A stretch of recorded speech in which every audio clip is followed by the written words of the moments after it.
Hello everyone, how are you all student. आज हम एक बहुत ही इंटरेस्टिंग टॉपिक लेने जा रहे हैं। Suppose that if we are thirsty due to heat, तो हमें किस चीज़ की नीड पड़ती है? वाटर। तो आज जो हमारा टॉपिक है वो वाटर से ही रिलेटेड है। मैं आज पढ़ाने जा रही हूँ आपको water resource. Student, we all know that कि resources are very important for us. अब रिसोर्स होते क्या हैं? रिसोर्स हैं आपके संसाधन। मीन्स जो भी चीज़ जिससे आपकी नीड सेटिस्फाई होती है वो बन जाता है रिसोर्स। और हमें ये भी पता है कि वाटर कितना यूज़फुल है हमारे लिए, क्योंकि सुबह से लेके हमारी जो मॉर्निंग है, सुबह है, वो हमारी वाटर से ही स्टार्ट हो जाती है। तो we all know that student कि water is very precious thing on the अर्थ।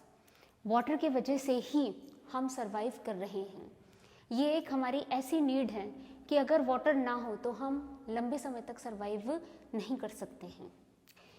अब स्टूडेंट, इसमें ये देखिए आप कि वाटर का क्या परसेंटेज है अर्थ पे। बेसिकली आप जानते हो कि 90 we have 29% land on the earth surface. इसका मतलब यहाँ पर ये है कि जो हमारी अर्थ सरफेस है उसमें 29% तो लैंड है और 71% हमारा वाटर है। तो अब आप ऐसे कहेंगे कि वाटर की जो अमाउंट है, वाटर की जो क्वांटिटी है वो तो क्या है, बहुत ही ज़्यादा। लेकिन फिर हमें प्रॉब्लम क्या है, हमें दिक्कत क्या है? तो स्टूडेंट, दिक्कत जो है वो मैं आपको इस पाई चार्ट से समझाती हूँ। ये देखिए, ये जो आपको फिगर दिख रहा है ये रिप्रेजेंट कर रहा है वाटर ऑन अर्थ सरफेस। इसमें जो आपको ये क्रॉस वन दिख रहा है, ये जो 3% है ये है आपका वाटर, और वो कैसा वाटर है? प्योर। और जो ये आपको फिगर दिख रहा है प्लेन, 97% हमारे पास वाटर है, बट किस फॉर्म में? Oceanic saline water. Oceanic saline water का मतलब है यहाँ पर सॉल्टी वाटर। मीन्स जो ये वाटर है वो आपका 97 जो % वाटर है वो हमारे पास सैलाइन वाटर है, सॉल्टी वाटर है। जो समुद्रों में जो पानी पाया जाता है वो नमकीन होता है, खारा होता है, और हम इस पानी के थ्रू हम सॉल्ट भी बनाते हैं। तो आप फिगर से समझ सकते हैं कि हमारे पास जो प्योर वाटर का जो रेशियो है ये कितना कम है। Means only 3%। अब इस 3% को हमें बहुत सोच समझ कर यूज़ करना है।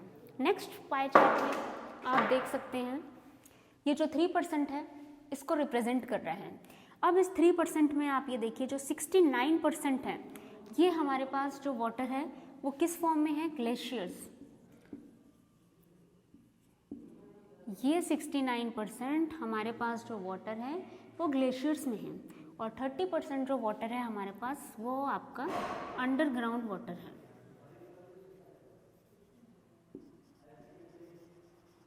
अब हमारे पास रिमेनिंग कितना बच रहा है? 1%। 1% हमारे अदर सोर्सेस हैं वाटर के, जैसे आपका लेक है, रिवर है, इनके थ्रू हम, वेल के थ्रू हम ये पानी यूज़ करते हैं। तो अगर हम बेसिकली देखें तो हमारे पास 1% वाटर है जिसको कि हम यूज़ कर रहे हैं एट अ प्रेजेंट टाइम, और ये 1% हमारा वाटर इरिगेशन के लिए यूज़ हो रहा है, ये हमारा डोमेस्टिक पर्पस के लिए यूज़ हो रहा है, ये हमारा इंडस्ट्रियल पर्पस के लिए यूज़ हो रहा है। तो ये तो हमारा एक सिंपल सा इंट्रोडक्शन था वाटर का। स्टूडेंट, ये 1% वाटर हमें बहुत ही सोच समझकर यूज़ करना है, क्योंकि due to rapid increase of population अगर हम इस चीज़ को ना समझें, वाटर के रिसोर्सेज जो हैं अगर हम इन चीज़ों को सीरियसली ना लें, ना समझें, तो आपको पता है कि ये पॉपुलेशन इंक्रीज़ होने के वजह से हमें आगे बहुत सारी दिक्कत हो जाती हैं।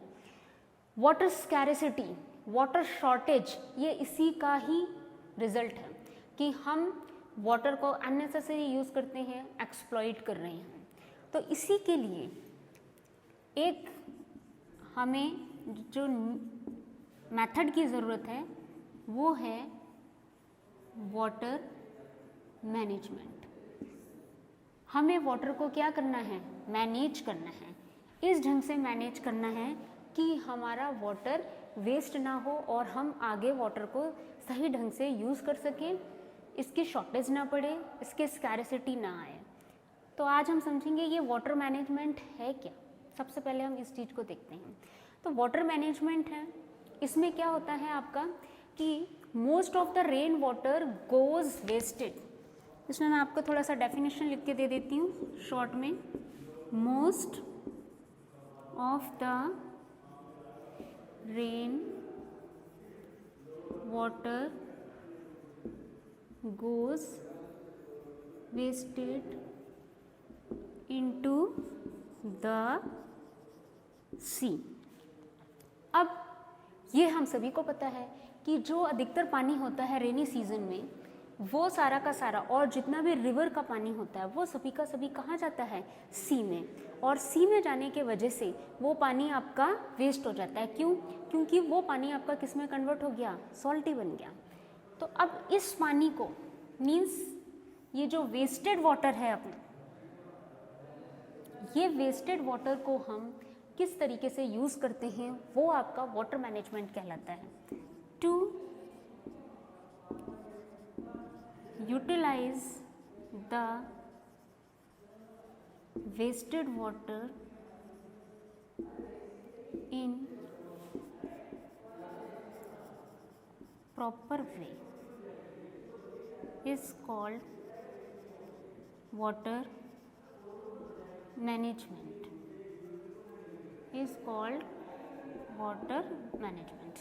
ये देखिए, तो व्हाट इज़, अगर क्वेश्चन पुटअप होता है व्हाट इज़ वाटर मैनेजमेंट, तो आप अपनी लैंग्वेज में ये आंसर लिख सकते हैं या ये आंसर लर्न कर सकते हैं। Most of the rain water goes wasted into the sea to utilize this wasted water या to utilise the wasted water in proper way is called water management. Means इस वेस्टेड वाटर को use करना, वो भी proper way से, इसी को हम वाटर मैनेजमेंट कहते हैं। अब हमें इस वेस्टेड वाटर को यूज़ क्यों करना है, हम इसको यूटिलाइज क्यों करें? क्योंकि हमें पता है अगर हम इसको मैनेज कर लेते हैं इस वेस्टेड वाटर को, तो हम ये रैपिडली बढ़ती हुई जनसंख्या की कई सारी प्रॉब्लम सॉल्व कर सकते हैं। जैसे हम पोर्टेबल वाटर सप्लाई कर सकते हैं, हम इरिगेशन के लिए वाटर दे सकते हैं, हम इंडस्ट्रियल पर्पस के लिए दे सकते हैं वाटर, हम डोमेस्टिक पर्पस के लिए भी वाटर को यूज़ कर सकते हैं। इसीलिए वाटर का मैनेज करना बहुत ही इम्पॉर्टेंट है। इनकेस अगर स्टूडेंट हम इस वाटर को मैनेज नहीं करते तो फिर क्या इफेक्ट पड़ते हैं, ड्राउट, फेमाइन, और sometimes you have also seen flood. आप लोगों ने फ्लड भी देखी है। Excess water mostly rainy season में होता है, जब एक्सेस वाटर के वजह से कई सारे अपने एरियाज़ में इंडिया में कई ऐसी जगह होती हैं जहाँ पर फ्लड आ जाता है, और फ्लड के वजह से हमें हैविली डैमेज उठाना पड़ता है। Population, I mean to say that कि हमारी लोगों का नुकसान तो होता ही है, साथ साथ में प्रॉपर्टी और वेल्थ का भी नुकसान होता है। इसीलिए हमें वाटर को मैनेज करना बहुत ही इम्पॉर्टेंट है। तो गवर्नमेंट ने ये सोचा कि क्यों ना हम फ्लड, ड्राउट, फेमाइन से बचने के लिए हमें कुछ सूटेबल्स मेथड इसके ढूंढने चाहिए। तो 5 ईयर प्लान में उन्होंने एक सिस्टम इंक्लूड किया, और वो सिस्टम था, या आप कह सकते हैं वो मेथड था, मल्टीपर्पज़ प्रोजेक्ट्स। मल्टीपर्पज़ प्रोजेक्ट्स के अंदर डैम को इंक्लूड किया गया, जिसमें सेंट्रल गवर्नमेंट ने भी कुछ प्रोजेक्ट स्टार्ट किए और स्टेट गवर्नमेंट ने भी कुछ प्रोजेक्ट स्टार्ट किए। यहाँ पर पंडित जवाहरलाल नेहरू, जो कि हमारे पहले प्रधानमंत्री थे, इन्होंने एक बात कही थी कि in modern time the multipurpose projects are said to be temples of India. इसका मतलब ये है कि आने वाले समय में, आधुनिक समय में, जो ये डैम्स हैं, ये जो मल्टीपर्पज़ प्रोजेक्ट हैं, यही टेम्पल्स कहलाएंगे। अब ये टेम्पल कहलाएंगे क्यों, आप बता सकते हो? टेम्पल होते क्या हैं? मंदिर में हम जाते हैं, हम क्यों जाते हैं? क्योंकि मंदिर हमारे हमारी ऐसी आस्था है, हमारी एक धारणा है कि मंदिर हमारे विशेष को क्या करते हैं, पूरी कर देते हैं। जैसे सपोज हम पास नहीं हो रहे हैं तो हम मंदिर चले जाएंगे, भगवान हमें पास कर दे। किसी को जॉब चाहिए तो भगवान हमें जॉब दे दे। तो ऐसी कई सारी विशेष होती हैं जो हमें लगता है कि हम अगर मंदिर जाते हैं, भगवान से मांगते हैं तो वो हमारी पूरी हो जाती है। सेम यहाँ पर मल्टीपर्पज़ प्रोजेक्ट का भी यही रोल है। मल्टीपर्पज़ प्रोजेक्ट्स आपको irrigation, portable water supply, electricity production, fisheries navigation, और भी ऐसे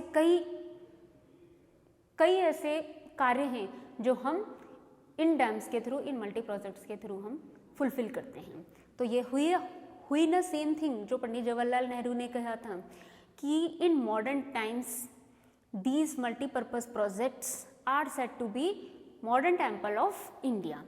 तो अब हम बात करेंगे सेंट्रल गवर्नमेंट,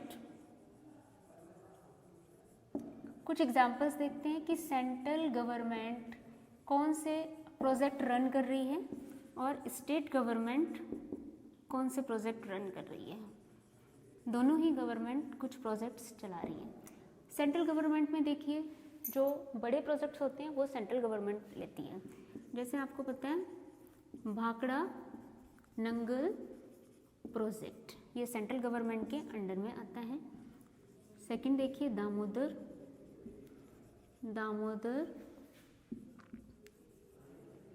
वैली प्रोजेक्ट, ये भी आपका सेंट्रल गवर्नमेंट के अंडर आता है। और थर्ड आप देखेंगे Hirakud project,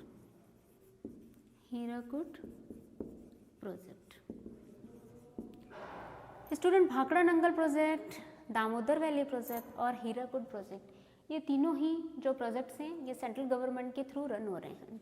now we will take state government project. In state government first है Mahi Bajaj Sagar project, and you all know that Mahi Bajaj Sagar project is run by Rajasthan government. तो ये कौन चला रहा है? राजस्थान गवर्नमेंट। सेकंड एग्जांपल देखिए, इसमें सेंट्रल गवर्नमेंट में और भी प्रोजेक्ट्स हैं जो कि सेंट्रल गवर्नमेंट चला रही है। मैंने तो ओनली 3 एग्जांपल्स आपको दिए हैं, वैसे तो और भी हैं जैसे रिहांद प्रोजेक्ट, ये भी आपकी सेंट्रल गवर्नमेंट चला रही है। टेहरी प्रोजेक्ट, ये भी आपकी सेंट्रल गवर्नमेंट चला रही है। कोसी प्रोजेक्ट, ये भी सारे ही ये सेंट्रल गवर्नमेंट चला रही है। इसमें भी हम 2-3 एग्जांपल लेते हैं। तो आपका हो गया माही बजाज सागर प्रोजेक्ट जो कि राजस्थान गवर्नमेंट चला रही है, और इसमें एक आ जाएगा आपका चंबल, ये तो काफ़ी फेमस है, आप लोगों ने नाम भी सुना होगा, चंबल वैली प्रोजेक्ट। ये भी आपका जॉइंट वेंचर प्रोजेक्ट है, ये आपका चला रहा है राजस्थान एंड मध्य प्रदेश गवर्नमेंट।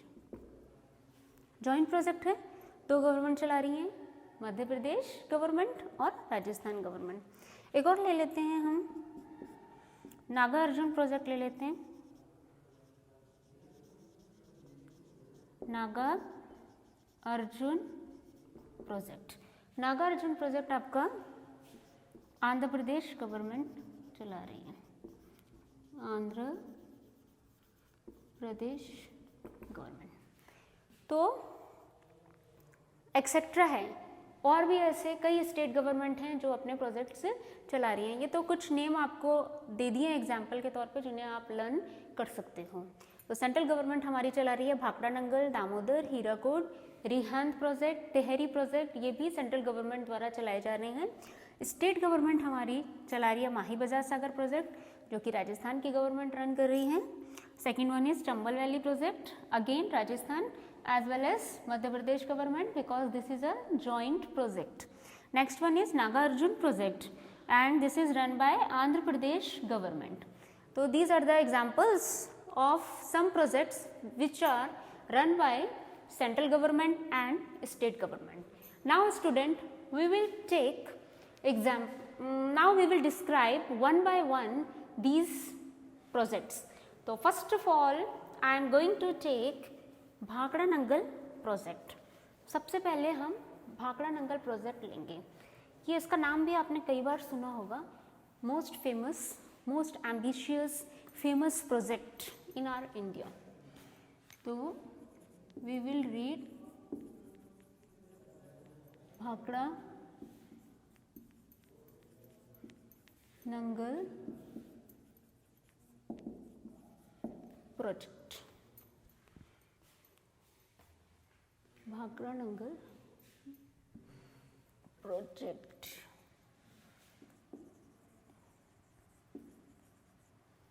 अलग अलग ढंग से लिखते हैं, Bhakra Nangal project.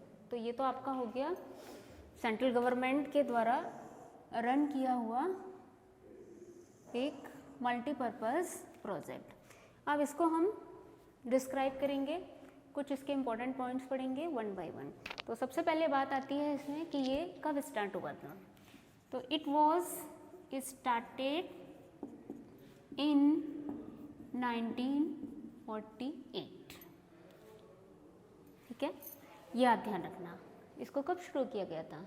In 1948 and it was completed in 1963, completed in 1963। तो ये दो बात तो आपको याद रखनी ही है। It was started in 1948, it was completed in 1963, it was ambitious project of India, it is a large project of India।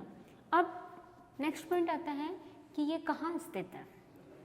तो it is situated on Sutlej river,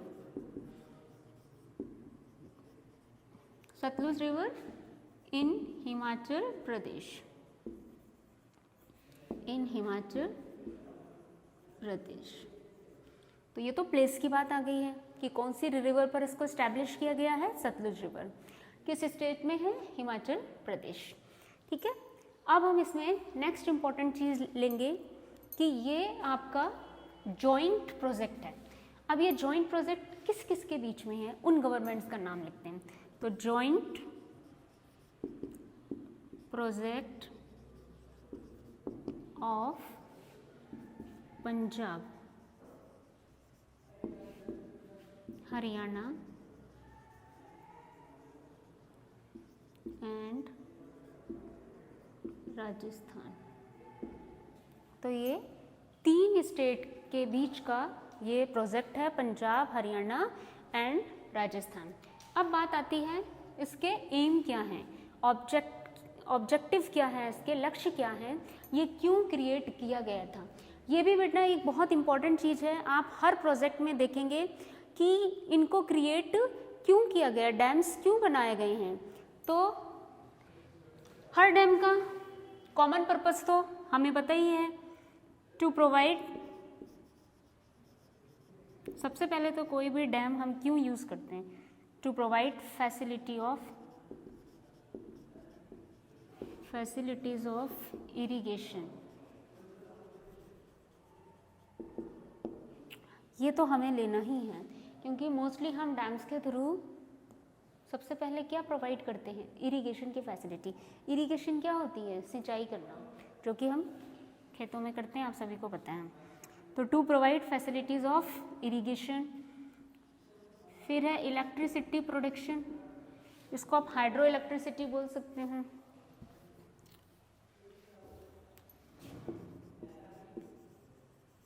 hydro electricity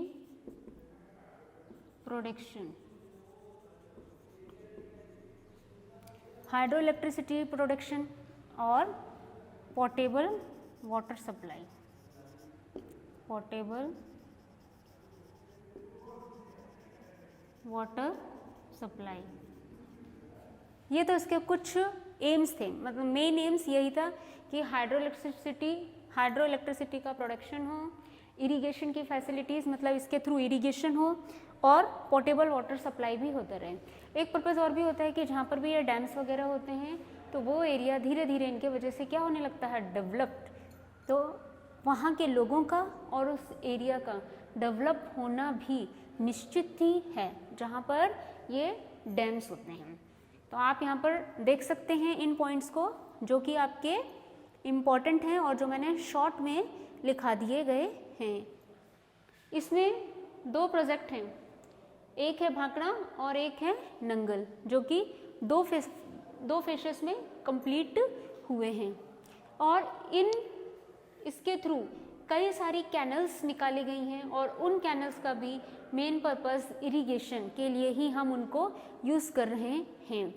अब ये प्रोजेक्ट इतना एस्टोनिश्ड मीन्स बहुत ही amazing है, बहुत ही beautiful है, सुंदर है। अगर आप भाखड़ा डैम को देखो तो आपको रियली एक बहुत ही अच्छी सी फीलिंग आए इसको देख के, अद्भुत है देखने में। इसको देखकर पंडित जवाहरलाल नेहरू ने यही कहा था, जो कि मैं एक बार पहले भी बता चुकी हूँ, कि the Bhakra is a modern temple of revived India. Bhakra is a modern temple of revived India and it is a symbol of modern temple. ये एक सिंबल है मॉडर्न टेम्पल का। तो ये तो हमारे हो गए हैं भाखड़ा नंगल प्रोजेक्ट के कुछ इम्पोर्टेंट पॉइंट्स जो आप लर्न कर सकते हैं शॉर्टकट में। बाकी तो हम PDF नोट्स में बना के इसको अच्छे से आपको भेज देंगे, जिससे कि आपको लर्निंग में कोई प्रॉब्लम ना हो। ये एक शॉर्टकट मेथड था लर्न करने के लिए। अब हम नेक्स्ट लेंगे आपका Damodar valley project.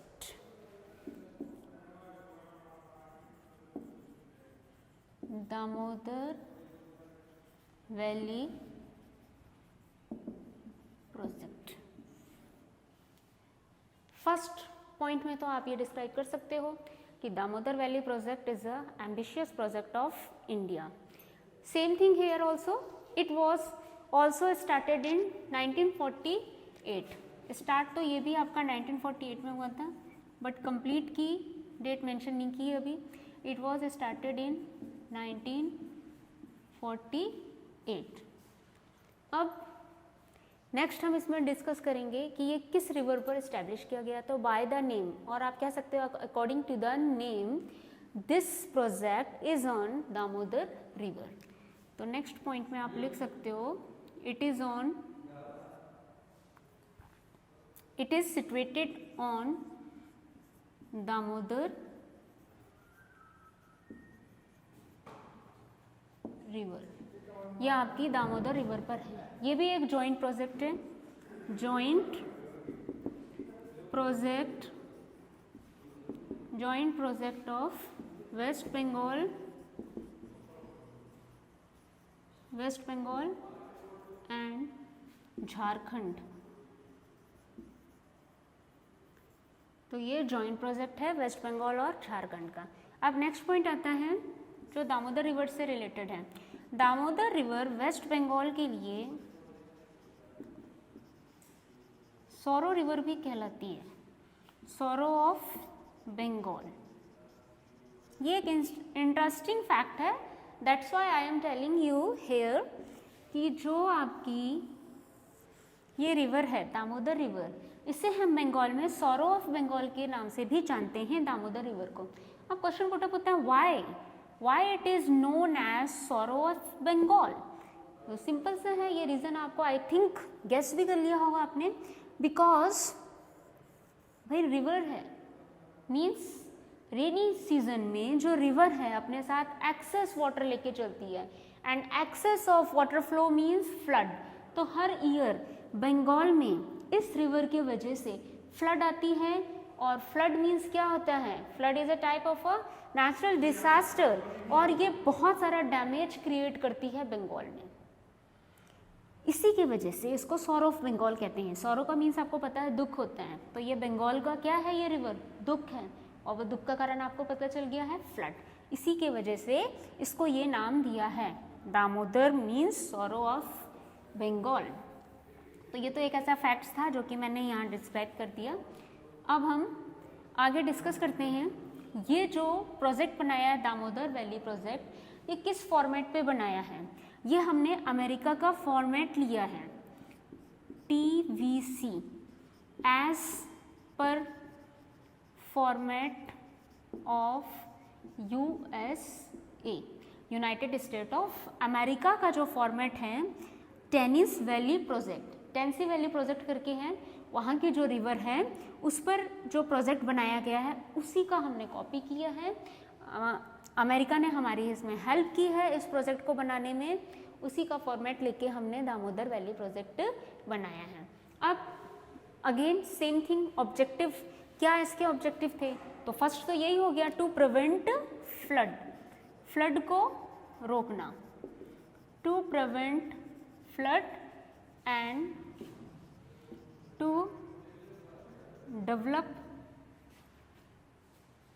Economic condition of local people. Flood को रोकना और वहाँ के जो लोकल पीपल हैं उनके इकोनॉमिक कंडीशन को डेवलप करना, ये तो है ही मेन ऑब्जेक्टिव। साथ ही साथ आप इसमें बता सकते हो irrigation facilities, hydro electricity productions, canal system वगैरह एक्सेट्रा एक्सेट्रा, ये सब भी आप इनमें इंक्लूड कर सकते हो। तो ये हमारा हो गया दामोदर वैली प्रोजेक्ट के बारे में शॉर्टकट में, ये डिस्क्रिप्शन था आपका, ये पॉइंट्स आप लर्न कर सकते हो। अब नेक्स्ट हमारा चलेगा, नेक्स्ट जो प्रोजेक्ट हम लेंगे वो है आपका हीराकुड प्रोजेक्ट आएगा, हीराकुड प्रोजेक्ट। अब ये तो आपको पता ही चल गया है कि सारे ही प्रोजेक्ट जो हैं वो बहुत ही एम्बिशियस हैं और इम्पोर्टेंट हैं। यहाँ पर आप ये लाइन यूज़ कर सकते हो, it is also a ambitious and important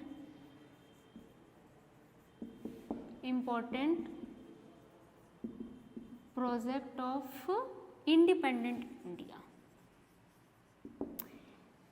ambitious भी है as well as important project भी है। अब इस प्रोजेक्ट की भी कुछ कुछ स्टोरी दामोदर वैली प्रोजेक्ट से मिलती जुलती है। अब जो हीराकुड प्रोजेक्ट है ये किस नदी पर है? It is situated on Mahanadi river. Mahanadi river in किस स्टेट में है? On Mahanadi river in Orissa state. Orissa ऐसे भी आप लिख सकते हो और कुछ लोग उड़ीसा ऐसे भी लिखते हैं, दोनों ही राइट है, कैसे भी आप लिख सकते हो, उड़ीसा और उड़ीसा। ठीक है, तो ये उड़ीसा स्टेट में जो ये हीराकुड प्रोजेक्ट है ये एस्टैब्लिश्ड किया गया है, महानदी रिवर पर है ये। अब मैंने ये ऐसा क्यों कहा था कि सेम स्टोरी है दामोदर वैली प्रोजेक्ट से, वो इसकी वजह से क्योंकि ये जो महानदी रिवर है it is sorrow of Orissa. Mahanadi river is sorrow of Orissa. अब इसका रीज़न आपको पता चल गया होगा, सॉरो ऑफ उड़ीसा सेम उसी से ये रिलेटेड है जैसे हमने सॉरो ऑफ बंगाल किया था। तो it means sorrow of Orissa यहाँ पर यही है कि जो ये नदी है ये अपने साथ रेनी सीजन में क्या लेके आती है? फ्लड, और जिसकी वजह से लाइफ एंड प्रॉपर्टी दोनों ही क्या होती हैं? डैमेज होती हैं।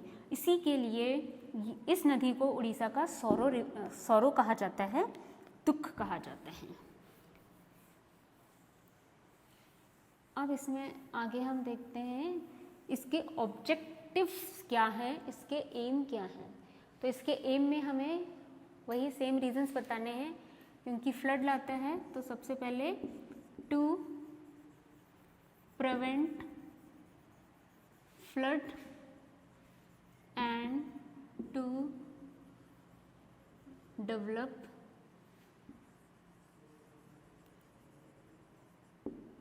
इकोनॉमिक कंडीशन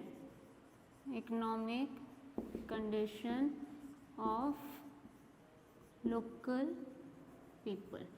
तो वहाँ के जो लोकल पीपल हैं उनके इकोनॉमिक कंडीशन डेवलप्ड हो, इसके लिए भी ये जो प्रोजेक्ट है ये बहुत ही हेल्पफुल है।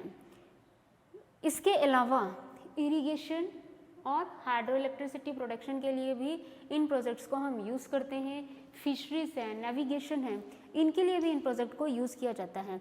इस प्रोजेक्ट को भी हमने 2 फेसेस में कंप्लीट किया है। This project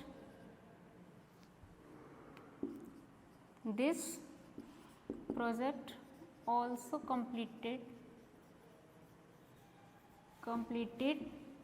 in 2 phases।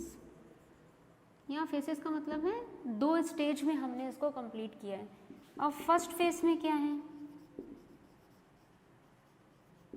और सेकंड फेज में क्या है। ये हम देखेंगे। तो फर्स्ट फेज में तो इसमें हमने कैनल सिस्टम को डेवलप्ड किया है, और सेकंड फेज में हमने 4 हाइड्रो इलेक्ट्रिक जो आपके ये हाइड्रो इलेक्ट्रिक जो प्लांट्स होते हैं जिसे हम पावर प्लांट्स कहते हैं, वो हमने डेवलप किया है। तो यहाँ हम बता सकते हैं कि इस फर्स्ट फेज में तो canals system were developed, and in second phase 4 power plants were developed। ये एक बहुत इंपॉर्टेंट चीज़ है, पावर प्लांट्स। पता ही है आप लोगों को, जो हाइड्रो इलेक्ट्रिक पावर प्लांट्स होते हैं इनके थ्रू ही इलेक्ट्रिसिटी का प्रोडक्शन होता है, और देश के अंदर जितनी इलेक्ट्रिसिटी का प्रोडक्शन हो उतना ही हम लोगों के लिए अच्छा है, बिकॉज आजकल सारा काम किस पे बेस होता है, इलेक्ट्रिसिटी पे ही हमारा सारा काम चल रहा है। तो ये हीराकुड प्रोजेक्ट के कुछ हमने शॉर्टकट नोट्स दिए थे जो आप इजीली लर्न कर सकते हैं। अब हम नेक्स्ट टॉपिक अपना लेंगे, इसमें स्टेट गवर्नमेंट से रिलेटेड है। स्टेट गवर्नमेंट में भी राजस्थान का लेंगे कि राजस्थान कौन से प्रोजेक्ट रन कर रही है। तो उसमें सबसे पहले आएगा आपका चंबल वैली प्रोजेक्ट। तो अब हम चंबल वैली प्रोजेक्ट पढ़ते हैं।